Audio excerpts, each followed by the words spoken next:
Good morning, everyone. Thank you for joining us for this panel discussion on the topic of branding Israel, reclaiming the Zionist narrative. My name is Eylon. I'm one of the National Council member here in the ISC in Central Florida. I'm excited to welcome you all. It's going to be a mesmerizing energy here, amazing panelists, and I would like to say that I hope you all, yes, here we go. I hope you are involved with our local activities, and if not, please connect with one of our dedicated team members after this panel. I would like to mention that this year, the ISC has formed an Israeli-American party to run for the Zionist Congress elections. Can you hear me right now? Perfect. I would like to mention that this year, the ISC has formed as an Israeli-American party to run for the Zionist Congress elections, aiming to influence next-generation education and Israel connection. And we invited you, of course, guys, to join to this effort and sign up to vote today. And moreover, I want to be sure to grab a copy of the 2024 community survey for deeper understanding of our community. And now, I'm going to introduce this special guest here with me. This panel is very close to my heart as well. Back in October, I got back to Israel, and I joined and volunteered back to reserve. And I lost two of my best friends that I would like to mention their name here, Nati and Dan. They were a really close friend of mine, were part of my unit, guys.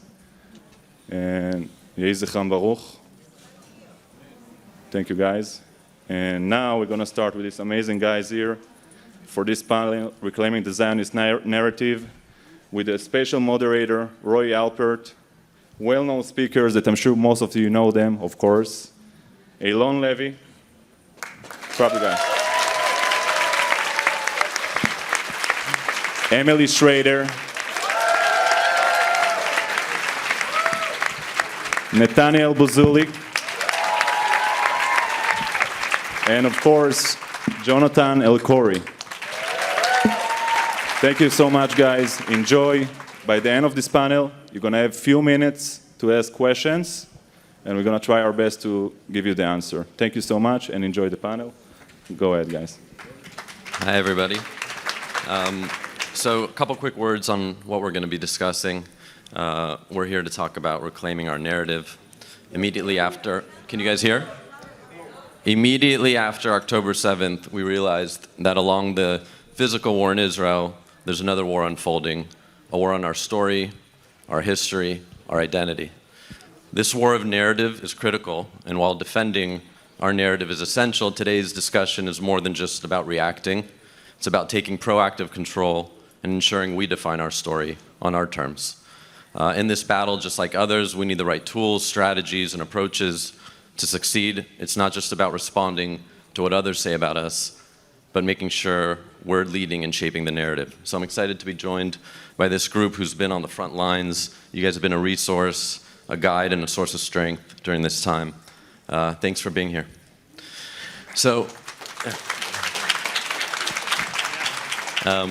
we're going to dive right in. First question. So I want to talk a little bit about what does Zionism mean in 2024? It historically was the movement of Jewish self-determination. That movement was achieved and was successful with the creation of the State of Israel in 1948. But what does Zionism mean today? What does the word sort of mean to all of us here? Look, in some ways, Zionism is still a work in progress because the vision of a safe and secure Jewish homeland is not yet complete. And until it is, there is a mission. Zionism is not only the belief that the Jews should have a state, as if they don't, and that's something that should change, or that that state is a good thing and you should support it. The fact is the state of Israel exists, and there are people who are trying to destroy it.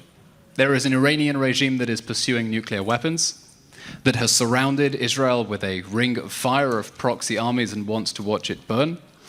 And to be a Zionist is to stand up for that country as it fights for its life against the Iranian regime and its proxy armies on 7 fronts. To be a Zionist at the most basic level is to believe that Israel shouldn't be destroyed in a nuclear holocaust and be inundated with rockets by terrorist armies.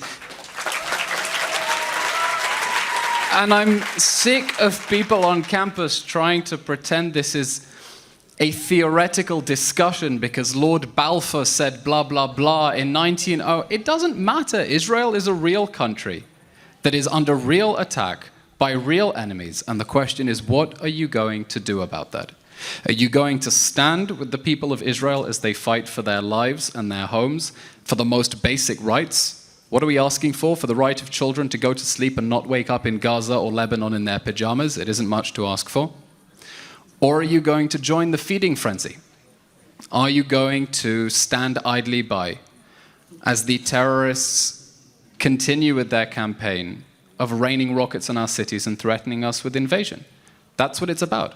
A real country, a real people, real families fighting for their lives. What side are you on?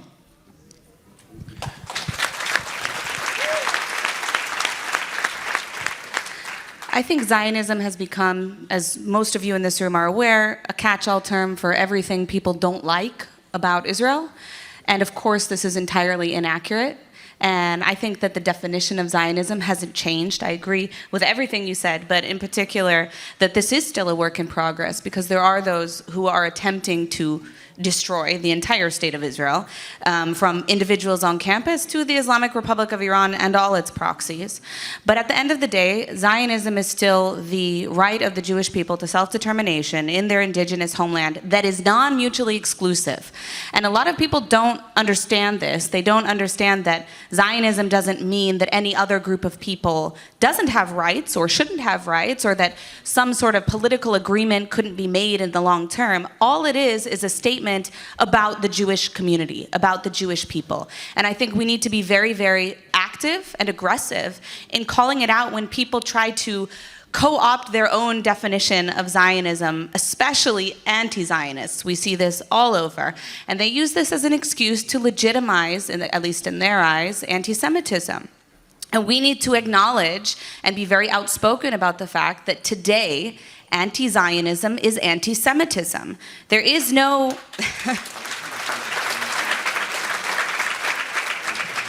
Unless you are a person who truly believes that no group of people has the right to self-determination, then you can call yourself an anti-Zionist, and I will accept that perhaps you are not anti-Semitic. If nobody has a right to self-determination, fine.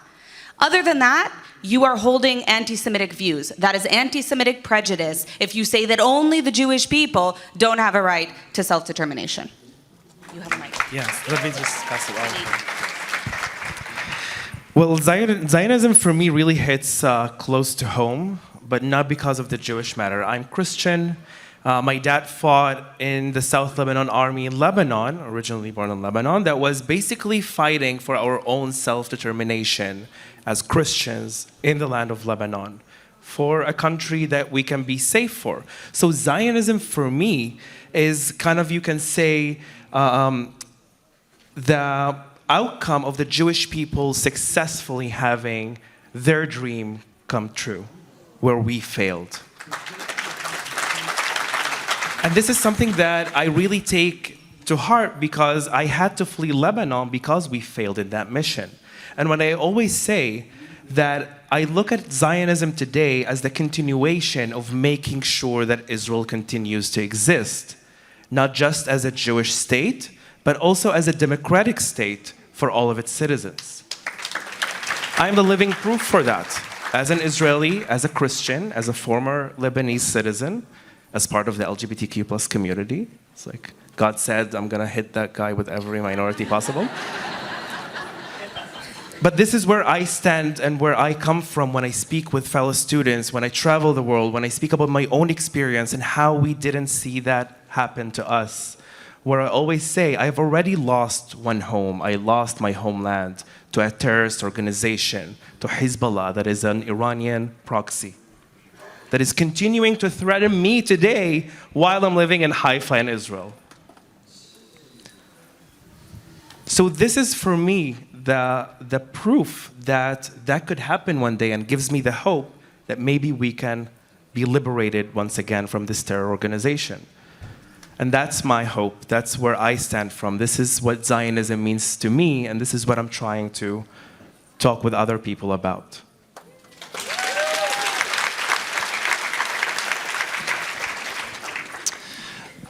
I'll say this.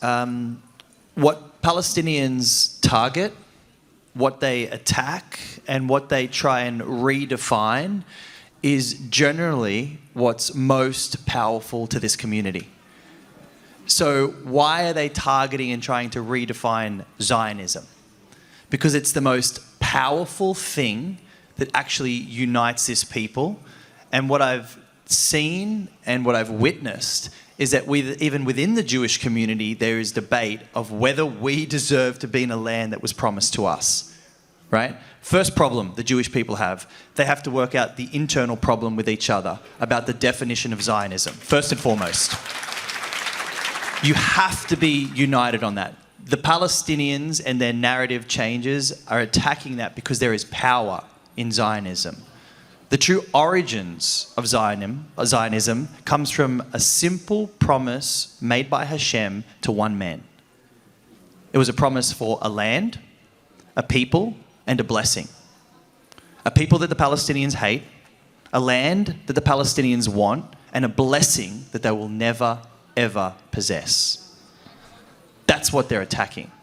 The ultimate battle that you have is not because the Palestinians necessarily hate you or the world hates you. I would say that the world hates the God of Israel. And the God of Israel, whether you like it or not, chose you for a unique relationship, one, but also for a divine commitment. And that divine commitment was to people. And so I really think that true Zionism is a belief in a people, a land, and a blessing. And from a Christian point of view, if I can't believe in a God that can not only make a promise, but also keep a promise, then there's no point in me believing a single word Hashem says to another prophet after Abraham. Now, the most beautiful thing about being in this generation, despite the darkness that this world is falling into, is that we can all agree on one thing today that we cannot dispute with physical evidence, without this evidence, which is God kept his promise to you. For 2,000 years, Jews would pray and only dream of the idea of experiencing the reality of a re-established Israel. And so I look at 1948 on the 14th of May as a declaration from Hashem saying to every single nation, my promise to Abraham still stands. Now, if there's a rabbi in the room and I asked him the question, how many years after Adam was Abraham born? Who would know the answer? 1,000. A Christian should not be telling you this, but that's okay. 1,948. 1,948 years after Adam, Abraham is born. 1948, Israel is reborn.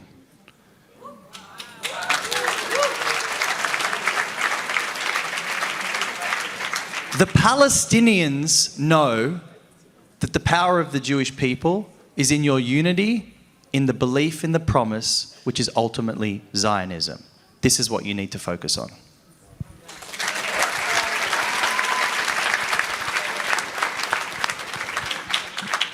So let's talk about what are the things in our narrative that we can control? What are the biggest problems we're having in telling our story? What's sort of not working? We know we're outnumbered. We know anti-Semitism is an issue, but there are things that we can do, or there's areas that we are sort of failing in telling our story. What are the biggest problems with our narrative right now? On a national level, I think that Israel has largely given up on the information war. I was just in Australia now meeting members of parliament, and they asked me, why are you making it so difficult for us to help you? We want to speak up for you. Why is your country doing such a bad job of explaining itself? So part of it is deciding that the information war is one that we want to fight, prioritizing it, defining it as a strategic priority, giving it the right resources, not allowing the emergency team that came together after the beginning of the war to fall apart for whatever reason, such that Israel simply doesn't have a presence on global TV. We have friends. We have supporters. Yes, we're outnumbered. Yes, there are many people who hate us and will always hate us. And we're seeing in recent days that, whoever pressed a button and made those beepers explode also turned a lot of people's brains to soup, okay? Because the same people who are saying that a heroic hostage rescue mission is illegal if you do it undercover are also saying that it's indiscriminate to blow up devices that in 99% of cases are held to a terrorist's head, right? We need to define the information battlefield as strategic, to know that we have friends, we have supporters, but they need help because they are being inundated in negative information and false information, and they need our support. Now, I don't think that that needs to come from demanding sympathy. I don't want the world's pity.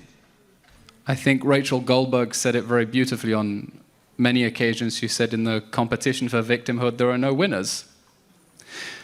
Israel doesn't need to demand the world's sympathy. It needs to demand the world's respect.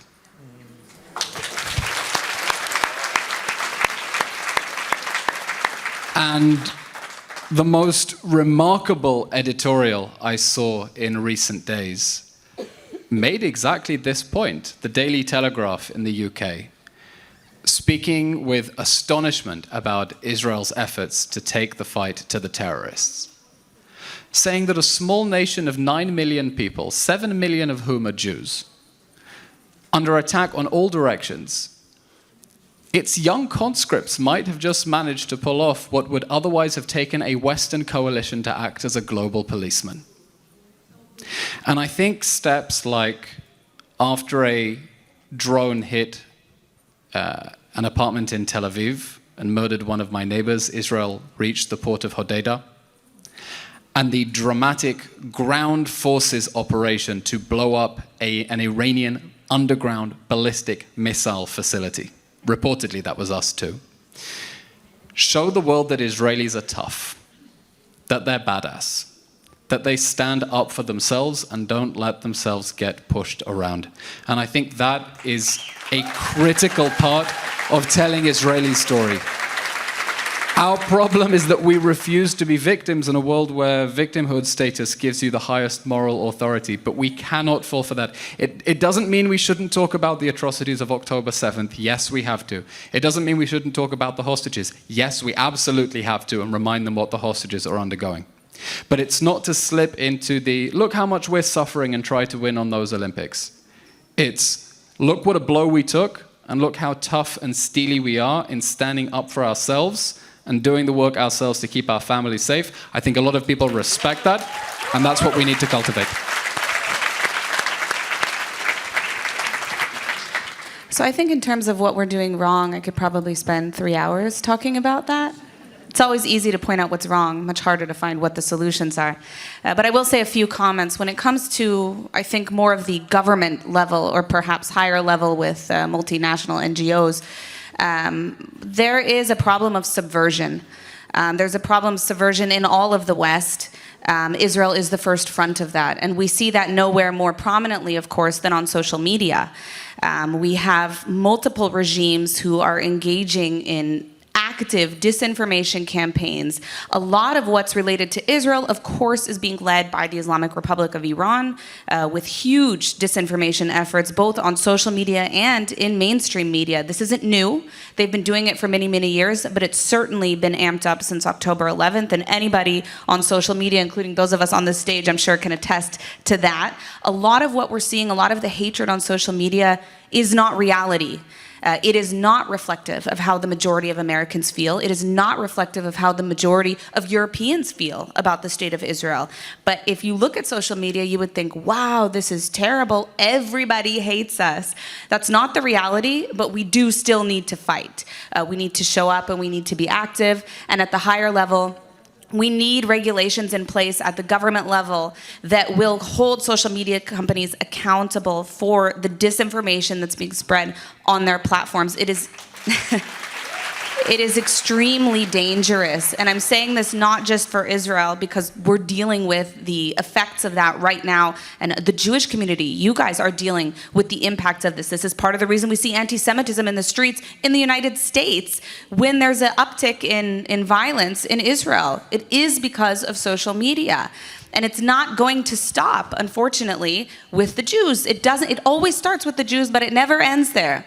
And so all of us as Americans as well, whether Jewish or not Jewish, need to speak up. We need to push back against this because this fight is coming for all of us. It is not just about Israel. Now, on an individual level, I have to say that I think the biggest mistake that we're making, and that we've been making even since before October 7th, is apologizing. Stop apologizing. We don't owe anyone an explanation for everything. If you can, great, you should. But just because you're a Jewish person, or even just because you're a supporter of Israel, doesn't mean that you should be expected to give a 25-page legal analysis of Israeli military strikes in Gaza. That is not on you. And someone expecting you to do that simply because you are a Jewish person is anti-Semitic. So you need to feel comfortable calling that out. You need to feel comfortable pushing back against the default, even unintentional anti-Semitism that we're dealing with, because it is, at the end of the day, a matter of respect. And we do deserve respect as a nation, as a community, and we should stand up for ourselves. That is really, at its core, what Zionism is about. It's about self-determination for the Jewish community, and that's something to be proud of. And it's an example for other communities as well. Instead of choosing a path of victimhood, which we could, because of course Israel is the enemy of the world, it seems, in recent days. And of course, historically, the Jewish community has faced more persecution than any other single people in the history of mankind. It would be very easy to lay down and never do anything because we're the biggest victims in the world. But we don't do that. Israel is about reclaiming that. It's about standing up. It's about fighting back. That is what characterizes Israelis and the state and the Jewish people.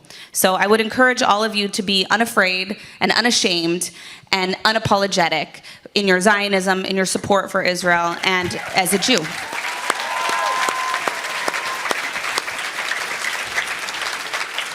I want to add on now to what Eylon and Emily spoke about. Eylon spoke about the importance of the government. Emily spoke about the importance of the social media. That is super important.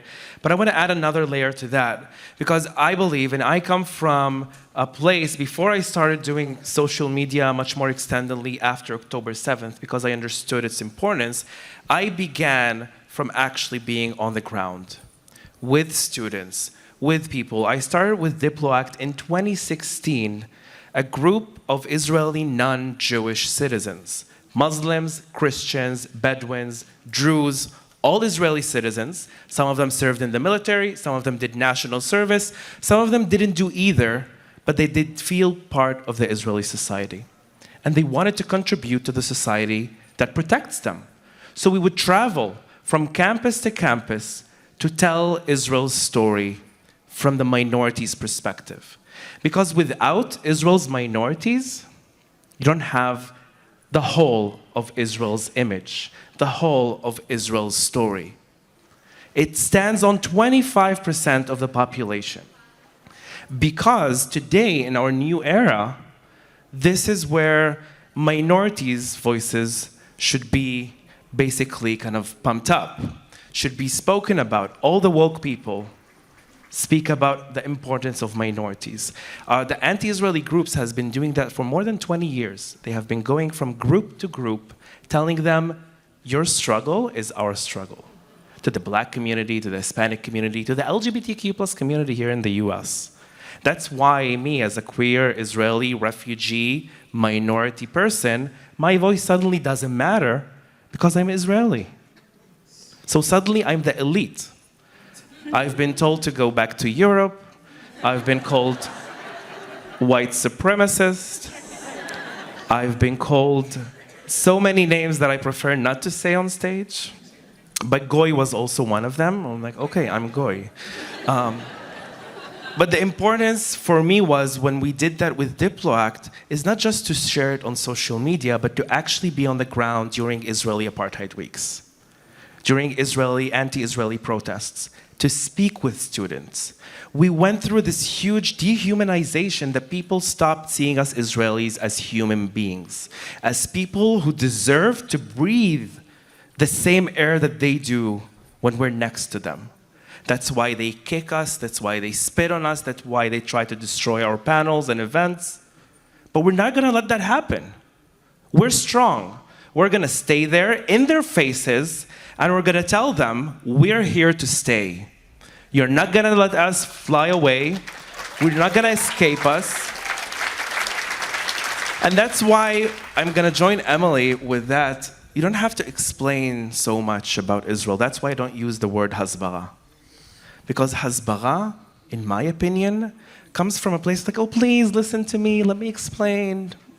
You don't know much. Like, some of them know, but they don't care about the knowledge, about the facts. In my stand, when I say that I do public diplomacy, is I want to bridge between the Israeli society and the broader international community. I want to bridge the minorities of Israel with the rest of the minorities in the world. I want to bridge the Jewish community in Israel with the broader Jewish community abroad. Because although, and that's what I've noticed throughout the years, and Nate touched that, you do have a lot of issues among yourselves.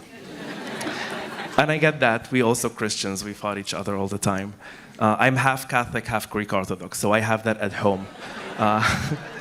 So the struggle is real. So this is where we stand, where we try to understand each other. And having that, in my opinion, kind of all of these titles, these minorities, makes me be able to speak with every person that I meet from their own perspective, from their own world, because I understand all worlds. It gives me a wider perspective, a wider kind of, you can say, fan of colors of the world. And that's where I believe that why every pro-Israeli student on campus, although they're afraid, but they need to stand up on campus. We need to be the safe place where they can go to and ask for our help. That's why for all the years they have been calling us to come over and stand there on the ground next to them, not to disrupt the other anti-Israeli events, but to educate the students that has no knowledge about what's going on.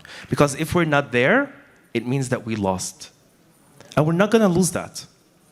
We're gonna stay there in their faces, and they can just, how Begin said, let their nose be dent. Dent is the word? Let them wrinkle their noses. We don't mind. Yeah. Oh, okay, I'm up. All right. I wasn't sure if you were, I thought it was a dramatic pause that was going to lead into something, so I didn't want to interrupt. I found myself having struggled to continue sentences. Yeah, I was real high or something was coming in. Okay. I want to give, this is, predominantly Israelis here, right? I want to give you guys a compliment. You really are the brave ones that have to be at the front. And what you do and how you respond is actually going to set the tone for every other Jewish community around the world. That's really important. Because I get to travel, the line of work that I do, and over the last few months I've been going from Monaco to Australia and meeting with lots of different Jewish communities. And I think the strong, brave Israeli that realize that you're completely outnumbered, we're completely out-financed and out-resourced, but still bravely stands on that line, sets such a strong standard to the Jewish world that are not necessarily so deeply connected with Israel as you are in this room. So I think it's important that you do actually stand firm and strong. We have to realize that the problem that we're facing now didn't start or happen overnight. The Palestinian narrative has been working on this for 20 plus years, if not more. Right? So everybody in this room now who's all of a sudden realized that anti-Semitism and a hatred towards Israelis and Zionism has just come to that conclusion, you're late. And it's now time that we have to catch up. So if you think that a few posts, a few story shares, a few content creators is going to shift anything in the foreseeable future. That's the completely wrong attitude to have. We have to dig our heels in, we have to prepare for a long and difficult battle, and we have to start strategizing much more than we ever have before. I think traditionally, Israel has dealt with things very well strategically in the short term, but long term, they never think very far ahead. And that's a very reactive approach. I would say that most of the Hasbara approach has been very similar to the Iron Dome methodology. It's defensive. It's trying to shield Jews from the obvious lies of genocide, apartheid, occupation, which are all not true. But what they end up doing is burning up all our energy. We're putting all our focus on trying to convince people of the mind while Palestinians are tugging at the hearts, right? Because this isn't a mind issue, it's a heart issue. So we need to start getting to the heart of it, and we also need to actually start getting on the offensive instead of always being on the defensive.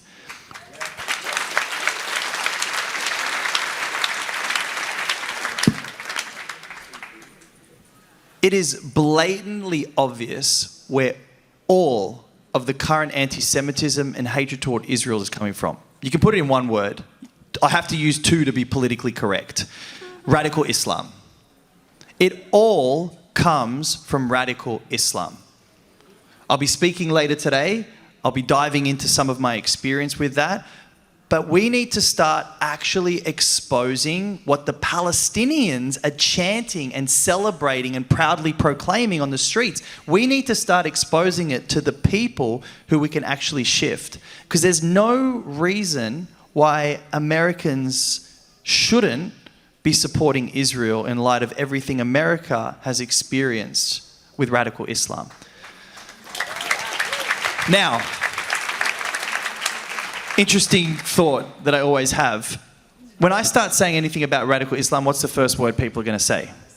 Islamophobic. If I say something against Jewish people, what do people say? Anti-Semitic. What if you say something horrible against Christians? What's the word? There's not one, right? There's not one. Why?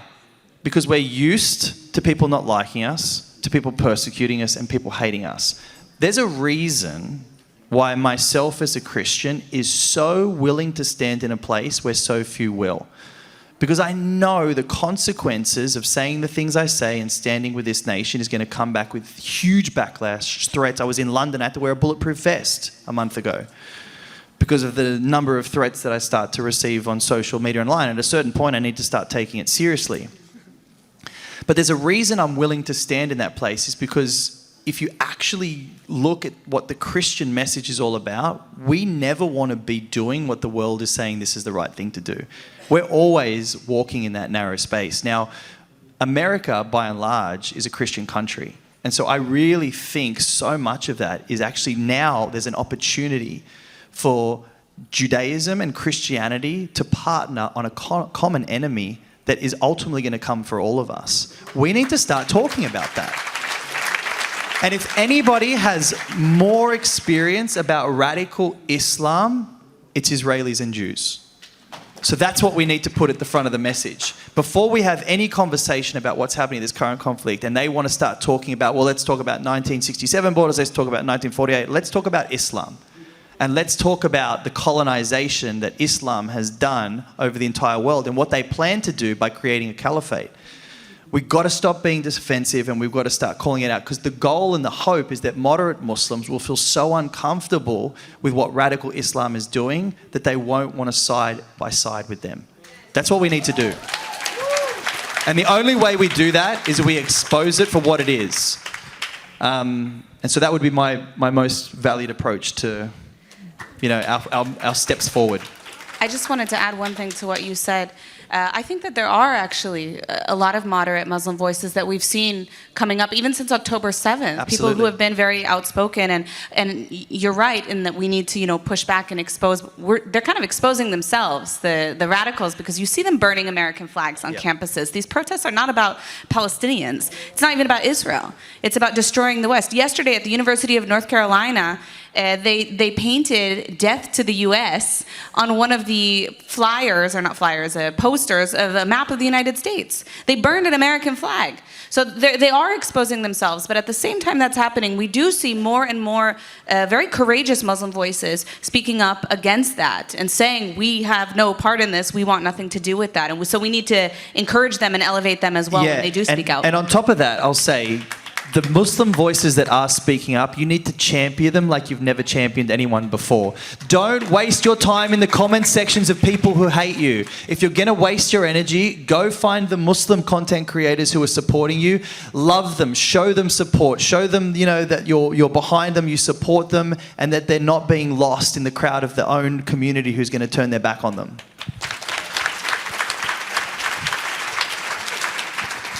So I want to go to a couple individual questions. So Eylon, not everybody, there are people who are just confused on this issue. There are people who are not coming at this from a place of bias. How do you differentiate between those who are genuinely curious or genuinely confused versus those who are coming from a place of bias? And what are sort of the tactics to convince or communicate our story to those who are a bit confused on it without sort of alienating them? Well, the ones who are a little bit confused are usually not the ones chanting "globalize the Intifada," which is, of course, just the politically correct way of saying death to the Jews nowadays. Many of the people we'll see on campuses and on the streets are simply confused, clueless. They don't wake up in the morning thinking about Israel. They don't go to sleep thinking about Israel. And good, because that's very unhealthy and not fair that we have to do it. There is a small minority of people who are genuine nutters, and we need you to help your friends and colleagues understand that the nutters have gone too far. That this is a movement that wants to tear everything down, that is restricting people's freedoms because of the response that is needed to restore order, that they're burning American flags, that they are vandalizing buildings. If they were just against Jews and Israelis, we would be in trouble, okay? The best thing we have going for us is that our enemies really hate everyone else as well. The strongest resource we have is to show that we are good, fine, upstanding citizens who are standing up for everyone else's rights and freedoms against a movement that wants to tear everything down. Now, they want to tear everything down because countries have allowed an increasingly unhinged protest movement to be fueled by lies against Israel. When Hamas started this war and we saw the protests immediately celebrating October 7th, there were people who were in deep denial about it. No, they just want a ceasefire, they just want peace, they just don't want to see, dead children, they want to end the suffering. No, they want to destroy Israel in a sea of fire. That's what they're saying. You have to help people connect the dots and understand that not stamping out the lies against Israel at source is fueling a protest movement that is importing political violence. Importing political violence and extremism to the UK, to Australia, to the United States. So what I've been doing since I was forced to resign as a government spokesman is to try to empower the diaspora to do exactly that. I set up an initiative called the Israeli Citizen Spokespersons Office, and I hope you're all following, because we are making this for you. And if you're not following, then I might as well close up shop and go home. Please, you'll find the links in the bio of my personal accounts, and I'll explain what we're doing. When I was a government spokesman, I realized that many of the people who were tuning into the press conferences were not journalists. They were diaspora Jews and allies, people who just wanted to understand what was happening and wanted to have the words put on the tip of their tongues and know what to say. And we're trying to replicate the same model now. We have a team of what we are calling citizen spokespeople. Doesn't exist anywhere else in the world, but nowhere else in the world needs it. We're building a team of ordinary people. We're putting in a suit and tie, standing in front of a green screen, in front of a camera. One of them is our own Jonathan Elkhoury, the world's first Israeli-Lebanese citizen spokesperson. Every day at 3 o'clock Israel time, 8 a.m. Eastern, we have a live daily briefing that goes out on all the social media platforms, YouTube, Instagram, Twitter, TikTok, everything, where you have an opportunity to ask questions as well. Think of it like a press conference to the diaspora. And we also create special short-form content where the clips are up to a minute, where we'll say, you don't need to try to scour through the news and work out what's really happening and what to say, watch this one clip. It'll be 1 minute of zingers and sound bites. Here are things we want you to say, so that you have the courage to stand up to friends, to neighbors, to colleagues. And I know it's difficult, and people say they've lost friends and their neighbors won't talk to them. But to have the courage to speak up and say, I know what I'm talking about, I know what to say, and to make the case for Israel, out of an understanding that Israel advocacy is a Jewish safety issue. And Jewish safety issue is a safety issue for the rest of society as well. Because if the lies about white supremacist, colonial apartheid, genocide, whatever, go unchallenged, and you import this crazy, unhinged protest movement that is intimidating Jews and bringing vandalism to campuses and streets around the world, that is not a reality that is going to be safe, comfortable, or prosperous for all of your non-Jewish friends. So we need you, just as we are on the front lines against the Iranian regime and its proxy armies and against radical Islam in the Middle East, we need you to be on the front lines as well against the attempts to import this insanity into America, and it starts by stamping out the lies against Israel. So please, please follow the Citizen Spokespersons Office. We're building it for you. If it's not useful for you, we'll just close up shop. So please follow. Thank you. So Emily, on that, do you think we should be spending more of our efforts on bringing in the people who are 50-50 kind of on this issue, or should we be really, is it about fighting sort of the crazies? And what is our responsibility on a daily basis as it relates to this effort? Meaning the people here, every time somebody is sharing misinformation or on Israel, what's our responsibility here? Is this for me or for? For you. Okay. I think that there's a place for both.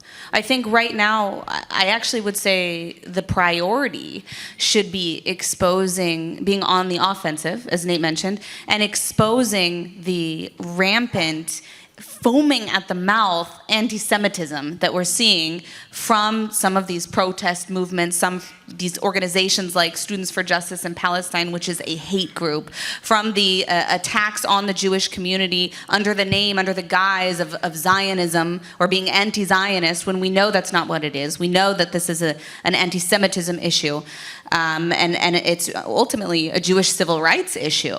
You know, what we're talking about here, the attacks on the Jewish community are violations of Jewish civil rights, especially in the United States where the law protects us.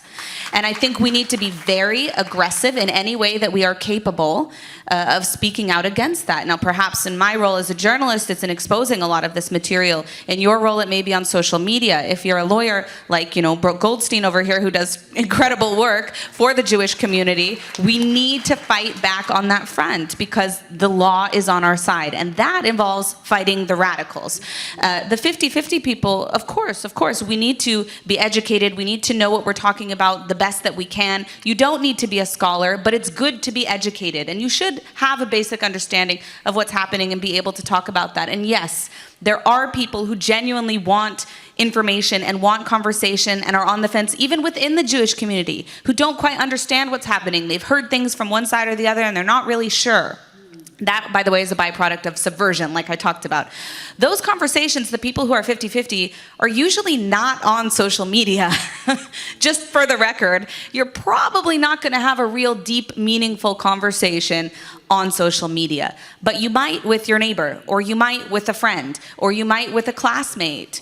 So that is the place to have a persuasive discussion about Israel, to actually correct perhaps the misinformation or disinformation that they have heard about what's going on in Israel. And there definitely is room for that. And whenever we have the opportunity, we should. But try to take it offline, because it's not going to go well online from experience.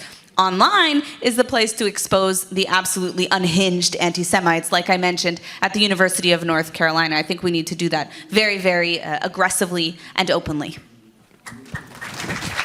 So, Jonathan, given your experience growing up in Lebanon, talk a little bit. Israel was viewed as the underdog for a lot of years, and that had created certain public support. Israel is now no longer viewed as the underdog. Talk a little bit about how Israel's perception, coming from your background and history. That's actually incredible, because I do add that when I talk about Israel-Lebanon relations. This is what basically I do a lot of lectures about that. And when Israel was perceived not only as the underdog, Israel was at the beginning, no one believed that Israel is going to continue to exist. And when I talk about, for example, Lebanon-Israel's relation, I always go back time in history to say that before 1948, before the reestablishment of the State of Israel, before Lebanon was an independent state from the French mandate, there was a good relationship with the high priest of Lebanon, with the Yishuv Yehudi Be'eretz Israel. They had amazing connections. Not only that, they recognized two nation states. I always say this is the original two-state solution. One Christian state for Maronites and Christians in Lebanon, another Jewish state in the land of Israel. And in 1948, when Israel was reestablished and was finally the Declaration of Independence happened, when Ben-Gurion announced it, Lebanon knew that the Arab world is going to attack Israel. And Lebanon had a choice. Am I going to join the Arab world and attack Israel? Or I'm going to stand next to my allies and say, no, I'm going to stick to that as minorities in the Middle East that have been going through persecution through this time. What should I do? And Lebanon, unfortunately, decided to go with the Arab world. But why I mentioned that? Not only to show how deep the connection goes between the actual Lebanese people, not the Hezbollah supporters of today, not the Iranian proxies that are going and controlling Lebanon. The actual Lebanese people that sees themselves with allyship and hoping for peace with Israel, we always talk about that because we mentioned that Israel and actual Lebanon, the Lebanese military or the Lebanese government, fought only one time in history, in 1948. All of Israel's involvement in the Lebanese wars was never because of Lebanon. It was because of the PLO persecution of my family and Christians in south of Lebanon. When Yasser Arafat was kicked out of Jordan, he started persecuting us, not just firing rockets towards Israel. He also persecuted us.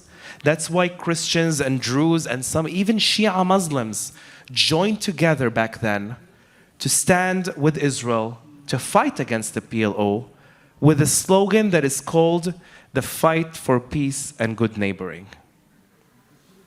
That's what my father fought for 18 years.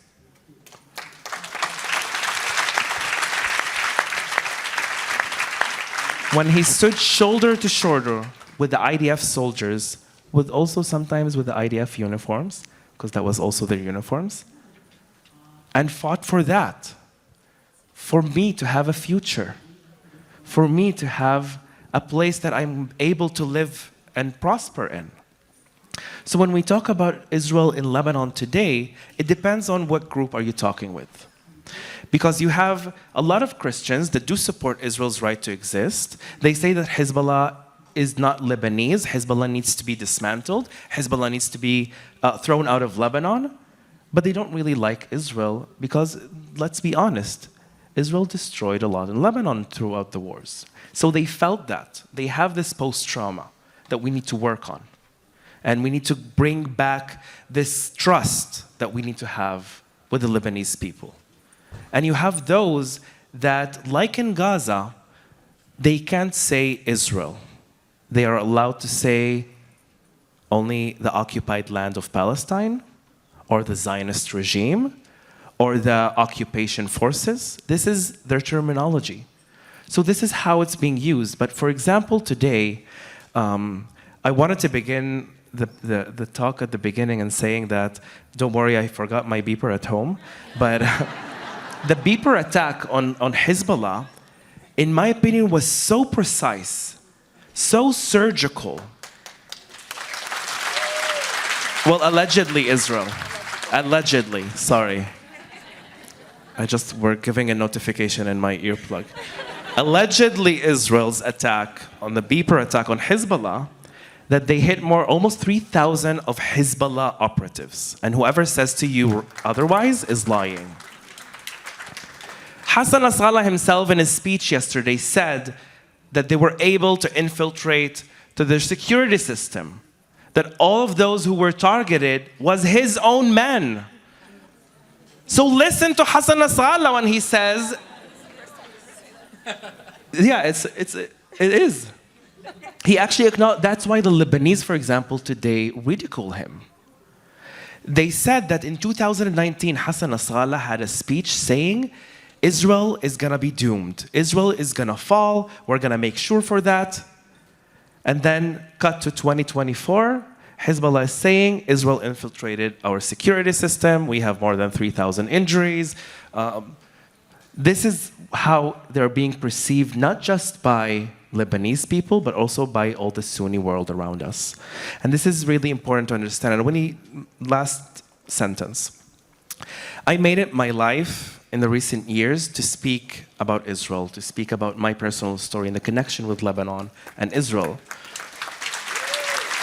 And to bring it to life, because people don't really know much about this territory. They didn't know that Syria occupied Lebanon until 2005. So they didn't know that, and that's why I put a lot of emphasis on that. But I want to tell the students that are in the crowd, you can call us if you need our help standing beside you on campus. We are here for you. I work with an organization that is called DiploAct. They send groups to campuses to stand beside you during Israeli Apartheid Week, to help you out, make pro-Israeli weeks. This is why we're here. Yes, the Israeli government is not helping. And also, that's to say the least, but also you need to remember, we are not our government's spokesmen. We are Israel's spokesmen.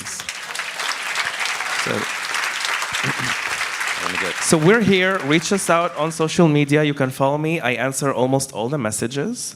Great. And thank you very much for this. Real quick, I want to get to Nate. So I'll be quick. I know I have a minute. yeah, so I want to talk real quick about storytelling.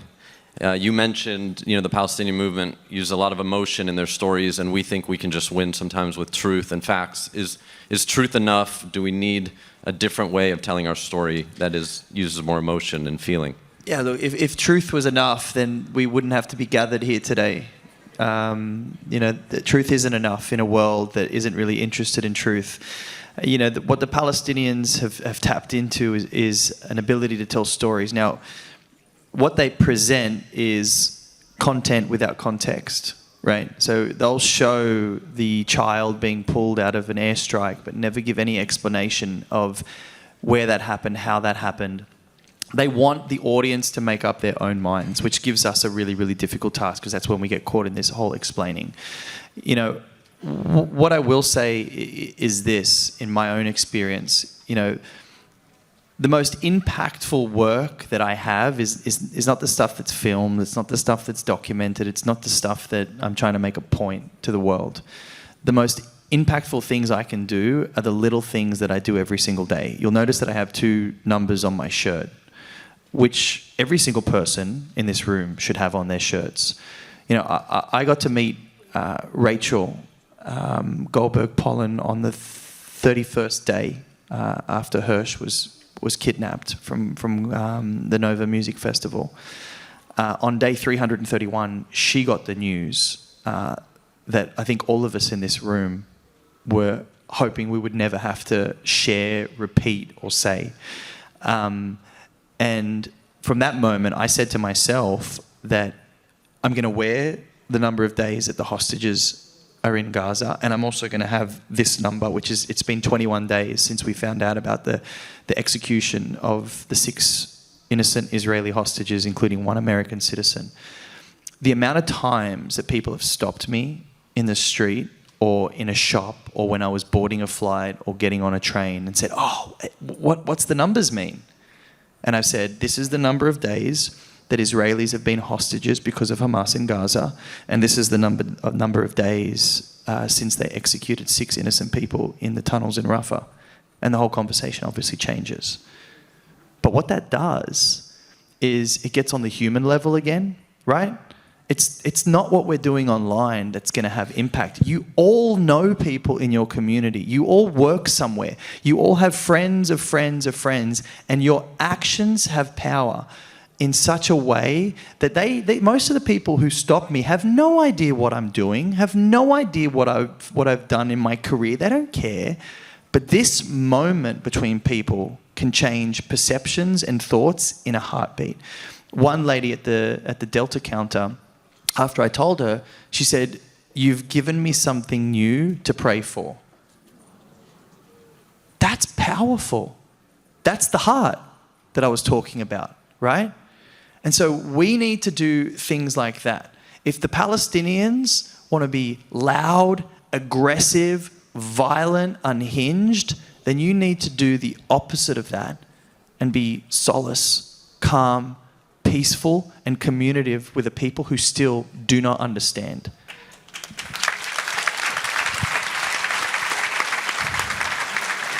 Thanks, guys. This was great. I think this was super helpful, a lot of tools.